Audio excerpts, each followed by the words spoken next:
Kulong.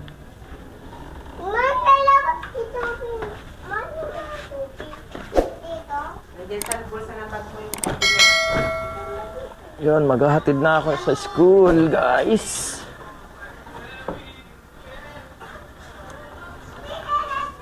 Hatid tayo sa school ngayon. Ay, wala pala yung ano kuhan. Bag ko na may wallet lisensya. Ayos, pakikuha nga ayos. Yun, so nakalimutan natin yung lisensya natin. Papakuha natin kay Ace John Cedric. Tat, tat, tat. Tat.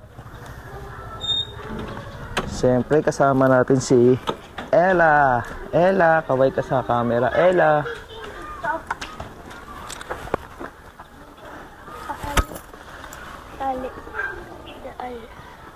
So lagi nating dadalhin ng ating lisensya. Muntik pang makalimutan ang ating lisensya. Tara, let's go. Let's go, guys. Kaway sa my vlog, guys. Sundo tayo, hatid tayo ngayon. Okay na ba lahat? Ace pa mo, si Ella pa. Si Ella po, apak yan. Yun. It's a sunny Friday. Nalaglag ang aking mic. Oh, yari. Nalaglag ang ating mic. Bakit nalaglag? Yo.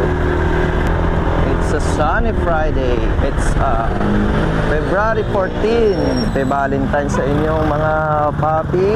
So, ngayong araw ay hinatid ko ang aking anak sa school. Siyempre, gamit natin ang GoPro Hero 13 Black. Ang bagong latest edition ng GoPro.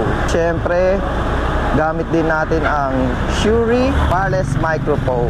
Hindi po tayo bayad ni GoPro at hindi rin tayo bayad ni Shure. Andito tayo is para magbigay ng review about sa kanilang microphone and about na rin sa video quality ng latest version ng GoPro.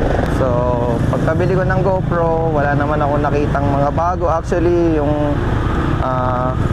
ang nabago lang kay GoPro is yung battery, and meron din siyang mga ibang dinagdag na feature dito sa kanilang bagong camera. So yung lens ni Hero 9 and 10, 11 is pwede nyo gamitin kay Hero 13 Black. So yun pa rin, and actually yung kanyang microphone adapter kay Hero 9, 10, 11, 12, yun pa rin ang gamit ko. Nag-fit naman siya, kaya ngayon ay meron akong wireless microphone. So medyo matraffic ngayong araw mga paps. Dito na tayo dadaan sa kabila. Dito na tayo dadaan sa kabila kasi medyo matraffic dyan sa isang daanan. So dito tayo dadaan sa kabila. So laking tulong talaga pag meron kang motor na service.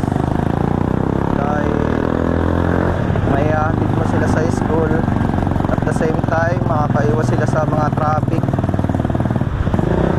at haba ng pila sa tricyclean pag meron tayong service. Yung service natin ngayon, walang iba kundi si Fatboy. Ito si Fatboy ang madalas natin kasama sa mga rides at mga camping trip natin.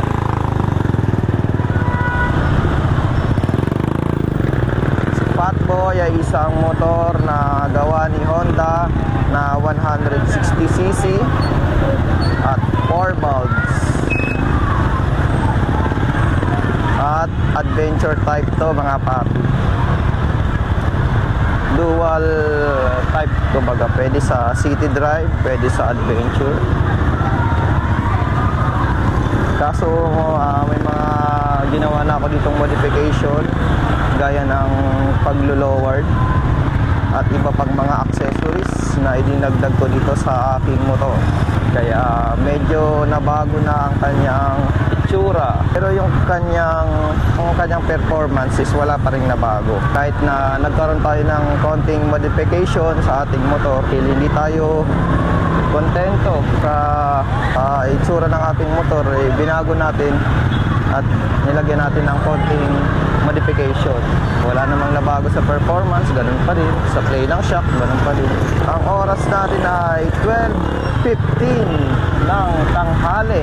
Nagugutom na ako mga papi. Di pa ako kumain kasi wala akong ganang kumain pag tanghali.